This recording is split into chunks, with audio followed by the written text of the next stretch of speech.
অবাক কাণ্ড, এক ডিমের দাম 2084 টাকা, কিন্তু সেই ডিম উপহার পেয়ে সমস্যা প্রকট যে হতে পারে তা স্বপ্নেও ভাবেননি শার্লট হ্যারিসন।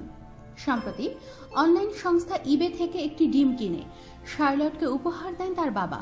ডিমটির দাম নিয়েছিল 25 পাউন্ড। ডিমটি ছিল আসলে একটু অন্যরকম। প্রথমে শার্লট বুঝতে পারছিলেন না যে ডিমটিকে নিয়ে কি করবেন তিনি। এরপর সেই ডিমটিকে নিজের বাড়িতে নির্দিষ্ট তাপমাত্রায় রেখে দিয়েছিলেন শার্লট। এর ঠিক 47 দিন পর ঘটে সেই অদ্ভুত ঘটনা। ডিম ফুটে বের হয়ে আসে এমু পাখির বাচ্চা। এমু পাখিটিকে সযত্নে লালন পালন করতে থাকেন শার্লট। আদর করে তিনি পাখিটির নাম দেন কেভিন। ধীরে ধীরে বাড়ির বাকি সদস্যদের সঙ্গেও ভালোভাবে মিশে যায় কেভিন, কিন্তু বাদ সাধে অন্য জায়গায়। 1 মাস পর কেভিনকে নিয়ে সোশ্যাল মিডিয়ায় একটি ছবি ভিডিও পোস্ট করেন শার্লট।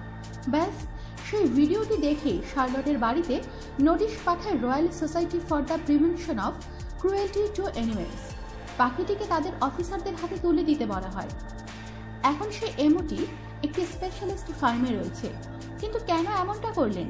আর SPCS এর আধিকারিকরা? তাদের তরফে জানানো হয়েছে কেভিন এখন ছোট, কিন্তু একদিন সে বড় হবে। ছোট্ট পাখিটি একসময় 6 ফুট লম্বা হয়ে যাবে। তখন শার্লটের 3 বেডরুমের বাড়ি কেভিনের জন্য যথেষ্ট হবে না। এমুর নিবাস অস্ট্রেলিয়া। উট পাখির পর পাখির সংসারে এরাই দ্বিতীয় বৃহত্তম। প্রায় 20 বছর বাঁচে এরা। তবে বড় হয়ে গেলে এরা হিংস্র হয়ে ওঠে। সেই কারণেই এমুটিকে নিয়ে যাওয়া হয়েছে। আমাদের সাথেই থাকুন আর সাবস্ক্রাইব করুন।